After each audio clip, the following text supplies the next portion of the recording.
Bonsoir à tous et à toutes. Je viens de terminer mon 19e ouvrage consacré aux lettres anciennes. Bon, là, les lettres étaient relativement récentes puisqu'elles dataient de 1888, 1889 et 1898. C'était les lettres de Marie-Astérie Félicie Vidal de la Pise, qui épousera le général de brigade Potiron de Boisfleury.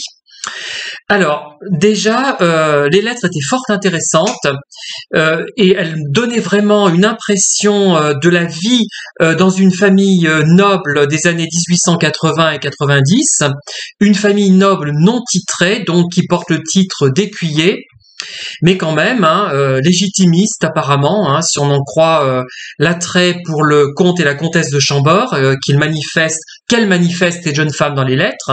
Mais c'était vraiment intéressant, ça rappelait vraiment les ouvrages de la comtesse de Ségur, les activités détaillées qui étaient détaillées par Félicie elle-même, étaient vraiment représentatives, je trouve, de son époque certainement, de son milieu.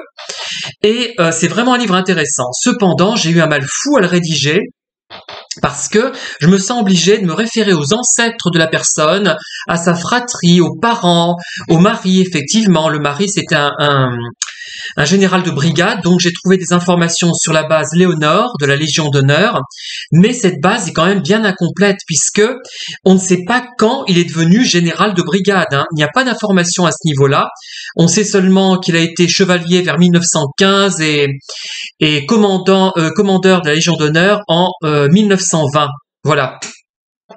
Mais ça, c'est vrai que c'est lourd pour moi. Je m'intéresse plutôt à la personne et dire que dans sa famille il y a eu tel noble, telle personne qui avait une fonction importante dans un tribunal, etc., etc. Bon, enfin, énumérer ça ne m'a jamais passionné. Je me sens obligé de le faire et je crois que je vais trouver une autre façon de commenter ces lettres parce que ça me pèse vraiment. Et j'ai peur que ça pèse également au lecteur. Et sachant aussi que j'ai développé un des thèmes de façon exagérée sans doute, cette jeune femme, donc cette jeune fille plutôt, puisqu'elle a 16-17 ans au début des lettres, va voir un opéra de Meyerbeer, les Huguenots, et donc j'ai longuement travaillé sur ce compositeur et j'ai produit plusieurs pages qui finalement correspond à un thème un petit peu annexe dans les lettres. Mais bon, j'ai voulu le faire quand même, ça me semblait important. Donc, je vais essayer de la prochaine fois de traiter des ouvrages où je me sens pas obligé, dans lesquels je me sentirais pas obligé de parler, d'énumérer des faits qui pour moi n'ont pas de vie, pas de consistance. Dire qu'un marquis a vécu à telle époque, qu'il est né en 1525 et mort en 1603, moi ça ne m'apporte pas grand-chose et je pense que le lecteur effectivement n'est pas non plus passionné par ce que je raconte. Par contre, les lettres en elles-mêmes, là elles sont intéressantes. Et une chose aussi importante que je voudrais signaler, c'est que parfois, notamment avec la première duchesse Pozzo di Borgo en titre, j'avais que quelques billets, c'était assez superficiel, mais ça m'a permis quand même de mettre en évidence un personnage oublié. Donc là, c'est intéressant de resituer.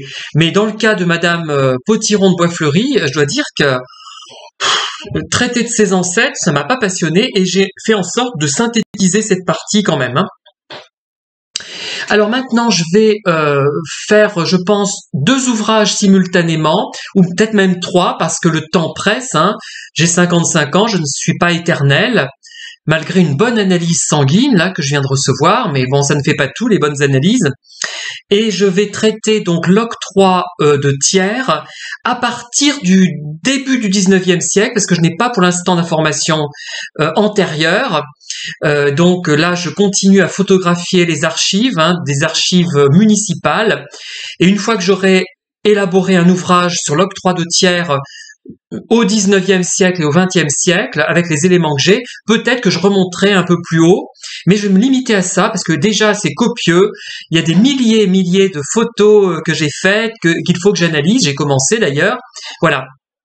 Et parallèlement, je pense que je ferai deux types d'ouvrages, des ouvrages de souvenirs, que ça soit mes souvenirs personnels ou ceux un petit peu de ma mère. Je pense au livre sur Reny dans l'Allier que je vais produire avec beaucoup de photos. Et je ferai peut-être aussi une nouvelle sentimentale homo, parce que je pense que ça me tente beaucoup, mais vraiment axé sur quelque chose de très, peut-être pas fleur bleue, mais très sentimental, sans tomber dans les ouvrages genre Harlequin. J'en ai lu quelques-uns qui étaient... Il y a aussi... Attends, alors tiens, j'ouvre une parenthèse. Chez Harlequin, ils font aussi une série thriller et qui ne sont pas forcément des livres féminins et sentimentaux. C'est chez Harlequin. C'est pas Rose Noire, c'est pas cette série-là, c'est une autre série. Et vraiment, les romans sont très divertissants. Bon, ce sont pas des grands chefs-d'œuvre littéraires, mais c'est très divertissant. Ce sont des best-sellers qui s'adressent aussi bien à des publics qui aiment l'eau de rose que ceux qui ne l'aiment pas. Il faut bien différencier les deux. À un moment donné, dans une vidéo, je ne m'étais pas exprimé clairement, et là, je voulais rectifier le tir. Donc cet ouvrage sur l'octroi qui naîtra sans doute début 2023, je pense. Et parallèlement, donc, un ouvrage de souvenirs, que ça soit lié à ma mère ou à moi-même ou aux deux, ou à mes sœurs ou à mon père, etc. Et un ouvrage de roman, petit roman à l'eau de rose, des petites nouvelles, enfin des grosses nouvelles plutôt, des petites nouvelles non, sera plutôt des nouvelles peut-être d'une petite centaine de pages. Et pour ma conception des aspects sentimentaux qui ne sont pas abordés comme je le voudrais. Je suis tombé parfois sur des livres homo, j'ai trouvé très plat et très terre à terre. Moi, je voudrais faire quelque chose un peu à la fois très sentimental, très poétique, très humoristique aussi, avec vous connaissez mon goût pour la période qualité française, avec les films de Martine Carole qui m'ont beaucoup inspiré, et je voudrais produire des situations un petit peu comme ça, un peu loufoque, mais sentimentale, peut-être avec une intrigue un petit peu policière. Voilà les trois types de livres que je vais essayer de mener de front, parce que traiter de l'octroi, ça va être aride au bout d'un moment, mais faire que des souvenirs et que des nouvelles et romans, ça va être aussi difficile. Et peut-être que une quatrième catégorie de livres, de souvenirs par rapport à des gens qui habitent le quartier, des souvenirs sur la rue Étienne Guillemin par exemple. Je vais peut-être interviewer des voisins. Et à ce propos, je voudrais quand même signaler quelque chose pour les Thiernois qui ont vu mes livres, peut-être celui très incomplet, je le sais, sur le cimetière Saint-Jean. J'en ferai un autre certainement en 2023, si personne n'en fait d'ici là. Ils ont dû se dire, celui-là, il reste dans son coin, il ne fait pas appel aux historiens et aux auteurs de la région pour écrire ses propres livres, peut-être pour obtenir une aide de leur part.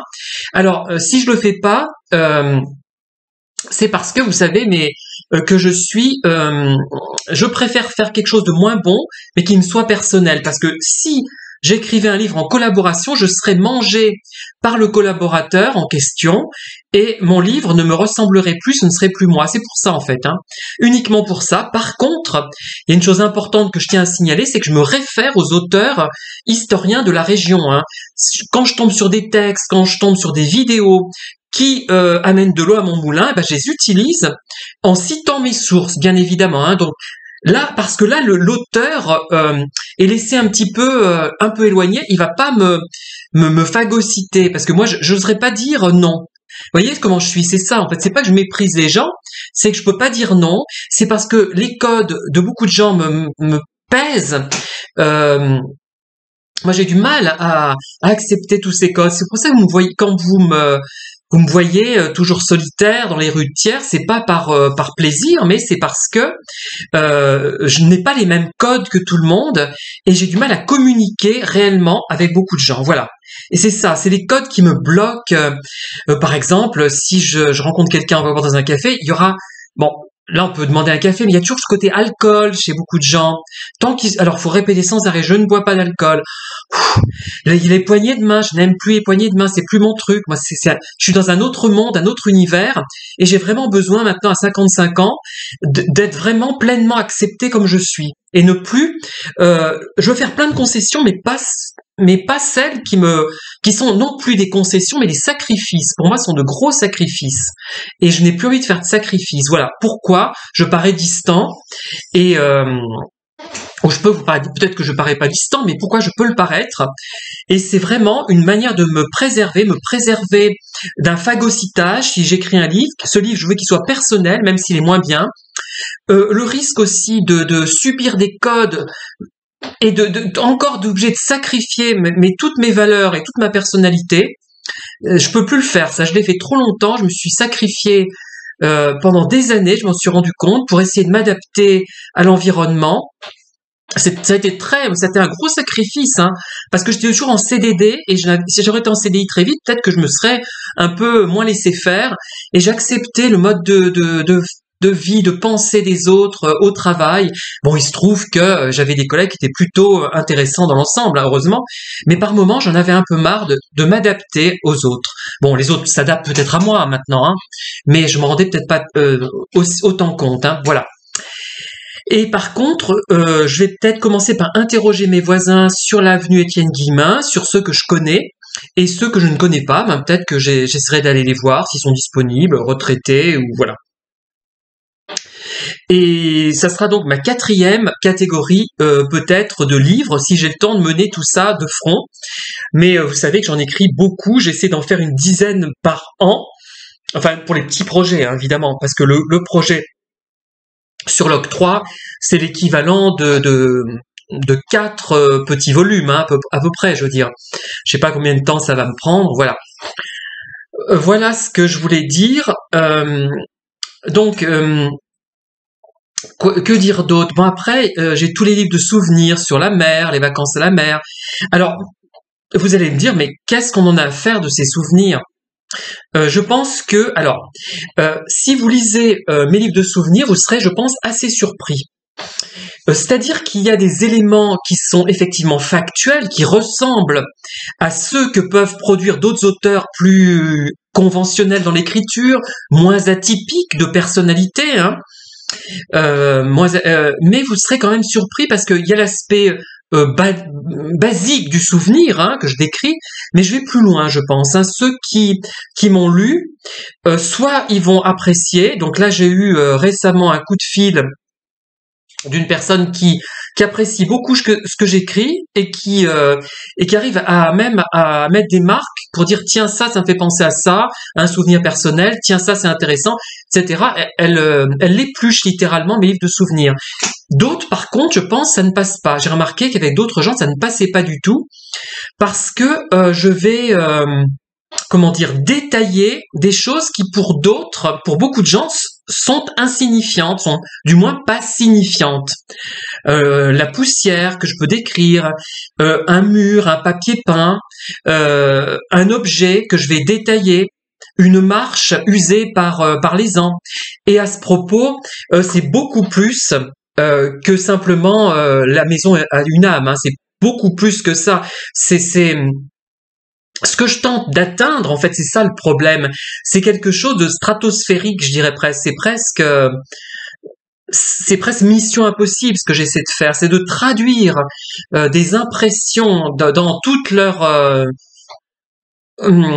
intégralité, restituer quelque chose qui est passé, qui existe peut-être quelque part sous une forme ou une autre, mais c'est restituer une ambiance, une odeur, une couleur, une chaleur, une froideur, enfin, mais j'y arrive pas parce que c'est mission impossible, il faut vraiment, mais je vais essayer d'aller plus loin à chaque fois, quitte à rendre mes livres hermétiques, mais il y a des choses qui sont trop importantes à exprimer. Un souvenir, c'est pas raconter simplement comme le font certains, hein. Moi, c'est pas du tout ma conception. Alors j'ai joué dans une équipe de foot de telle date à telle date.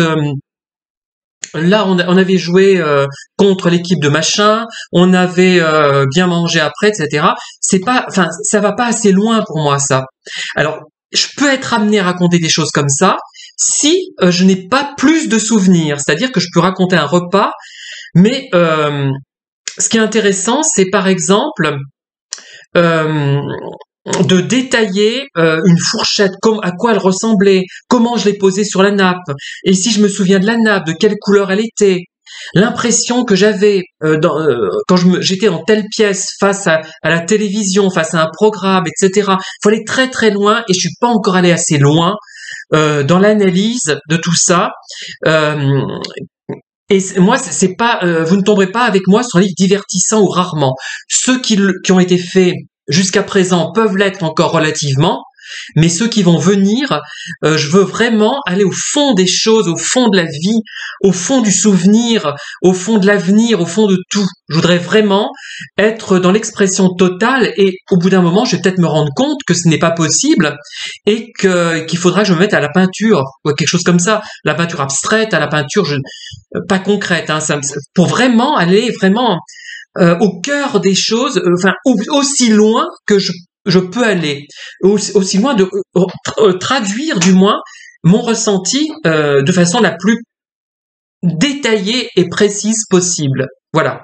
Après, ce que je ne comprends pas, ce qui est encore situé en dessous de tout ce que j'ai vécu, évidemment, ça je peux pas le traduire puisque je ne le saisis pas. Voilà. Mais quand je parle des marches érodées de la maison de la rue Grande, d'ailleurs les marches ont peut-être été changées, l'escalier du grenier a peut-être été changé, il a peut-être craqué, je ne sais pas. Ce n'est pas simplement parce que la maison a une âme, effectivement. Là, c'est le degré d'analyse minimal que tout le monde va avoir. Moi, je n'ai pas ça. Ça va beaucoup plus loin que ça. Ça va, quelle personne a vécu là, quelle personne a marché tel jour, quelle personne, quelles chaussures elle portait, qu'est-ce qu'elle pensait quand elle a posé le pied sur la marche. Bon, je sais que c'est impossible, mais c'est ça qui me tiraille, qui m'intéresse. Et dans des romans de Virginia Woolf, d'ailleurs, elle se dit, mais à cet endroit-là, il y avait des dinosaures, il y avait qu'est-ce qu'il y avait même avant la maison, voilà. Et qu'est-ce qu'il y aura? C'est le mystère de la vie, de l'univers qui m'intéresse. C'est ça. Pour ça que j'écris. Sinon, je n'écrirais pas. Hein. Et la plupart des livres que j'ai faits ne me satisfont pas parce que je ne fais qu'effleurer les choses. Et plus on écrit, plus on va profondément dans les choses et dans la vie, dans tout.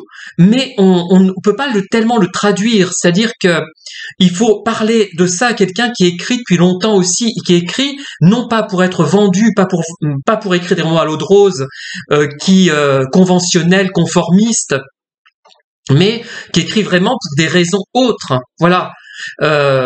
Voilà. Et donc c'est très difficile à expliquer, à faire comprendre. Si vous n'êtes pas dans la même situation, moi j'y crois pas. Il faut vraiment, moi je pense que si on n'a pas un vécu, à moins d'être vraiment très, je sais pas, empathique, peut-être, même pas. On ne comprend pas ce que c'est que l'écriture. La notion d'écriture évolue au fil des ans, et elle évolue au fur et à mesure qu'on écrit. Elle évolue en fonction du livre qu'on écrit. Tout évolue et on devient un personnage finalement très complexe d'apparence, qui paraît même prétentieux, qui paraît compliqué, mais non, c'est le cheminement. On parle tout souvent de profils atypiques, et en fait, un profil atypique, ça se construit. On n'est pas comme ça au départ. On a une tendance générale à être comme ça. Évidemment, j'ai toujours été comme ça. J'ai toujours posé plein de questions. J'ai toujours observé les détails. J'ai passé mon temps à observer des détails plus que l'essentiel. C'est beaucoup plus intéressant pour moi. Mais les détails renvoient aussi à cet essentiel. Hein. Ça renvoie à un ensemble, à quelque chose de plus important. Voilà, des détails qui sont significatifs. Mais plus on s'investit dans une activité d'écriture artistique, quelle qu'elle soit, plus on va loin et plus on est hermétique pour des gens qui ne sont pas dans la même situation. Voilà, donc une vidéo un petit peu débridée que je vais interrompre et je vous dis donc à bientôt pour des vidéos différentes, peut-être plus satisfaisantes, parce que là je n'ai fait une fois plus qu'effleurer le sujet. Évidemment, je suis pas Dieu, donc je comprends pas tout. Voilà, tout simplement. Hein. Merci en tout cas de m'avoir écouté et à très bientôt.